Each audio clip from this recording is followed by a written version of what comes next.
Please introduce yourself and tell us in one line who you play and what your character fits in the story. Hi, I'm Dave Dastmalchian. I play Kurt, and Kurt is a former inmate at San Quentin, and he's a friend and roommate of Scott Lang's. My name is Tip Harris. I play Dave. He's a former inmate, I believe, at, was it Lompoc or somewhere like that? Another prison of some of sorts. And I played the wheelman, getaway driver, and I guess the route technician on the heist for Ant-Man. Hi, my name is Miguel Antonio Vega de la Peña, and I'm the one who introduces Paul to his mentor, who later becomes Ant-Man, and I'm his best friend, cellmate. We struggle a lot. Life is hard, but it's okay now. Okay, Michael. Your character has some very funny moments. Was the character written like that, or did it evolve as the filming went along? Initially, it wasn't written like that. It was, Edgar Wright. The first one, the first script that I read was with Edgar Wright, and it was, he was part of it, but it was always going to evolve. And then, I got attached pretty early, and I was just talking to Paul, and like on the day we would like rewrite stuff, and I'm basically imitating somebody from Chicago, so I know the way the guy talks and what I think is funny when he says these things. So like I would just rewrite little things in there and then improv. Like I saw the movie yesterday, and I don't remember saying half the stuff, which usually is the improv. T.I., the van you guys use to pull jobs is almost like a character in that it changes over the course of the film. Can you tell us a little bit about that? Yes, well, we started with a very, very humble, modest van, and as the heist or the occasion calls for it, we have to add different utility-driven things, and I think by the end of the movie, it turns into a full-blown hero Ant-Man mobile. David, how did the three of you play off each other's energy, and were there moments when it was hard to keep a straight face?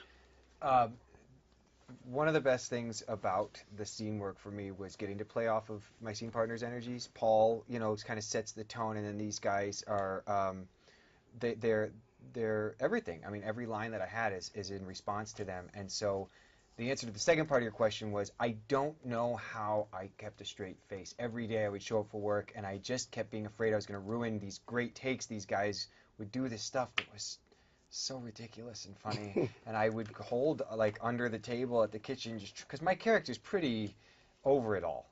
Kurt is like, life is what it is. This is life. It stinks. These guys are idiots. So I'm trying to be that guy while inside I'm like, stop. It was a challenge, to say the least. Okay. Michael, what was it like working with Paul Rudd?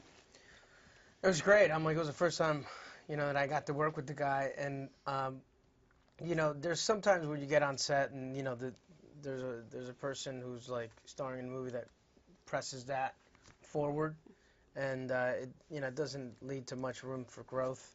Here he was so collaborative, and immediately, especially with all of us, he wanted to make this count, so he was like, we were constantly trying to see how we could all say something or be in the and be like a group.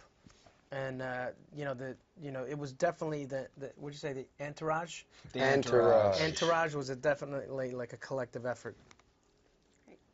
T.I., what was your favorite part about making a Marvel superhero film? My favorite part about it, I believe, was the spontaneity of all the scenes. I mean, to have to actually go into a scene with no preparation, not knowing any lines, any premise of any of it until you get on scene and like, okay, here's what we're doing today. Just that whole, just the spontaneity, I think, just not knowing what you're doing from day to day. David, how did director Peyton Reed rein all of you guys in, and what is his directing style? Peyton Reed is a dream to work with, especially on a film like this, because he loves and knows the comic books encyclopedic knowledge he has, and we bonded over that. And he would know what each scene was about, so he knew like what had to happen. And he was really open. I was so amazed and surprised, considering the breadth and the size of this film, the way we get into a scene. And he knew that, like, okay, this information has to be conveyed. You guys do that. Let's do the lines that are on the page. And then he would open it up. And he was really encouraging. He'd run in. He's like a kid. I love it. You know, he's got that excitement about filmmaking that you love in great directors. And he'd run back in after a take, and he'd go to each of us, be like, oh, that was great. That was great. You know, let's try this. Let's try that. So it created he's a really positive leader. And I think that's such a great quality in a director. You know, made for a really fun experience. This is for each one of you. So can each one of you tell us what word would you use to describe this film and why?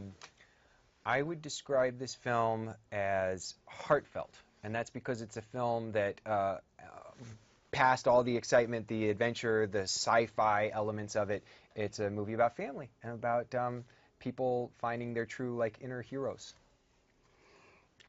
Heroes redemptions. One word? You wanted one word? Yeah, I figured I'd be used two. Since he used like 200, I figured I'd use two. Satisfying.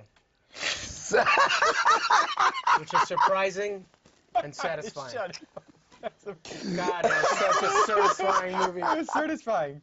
It's satisfying. Oh, man. Mm-hmm. Oh, man. I don't know.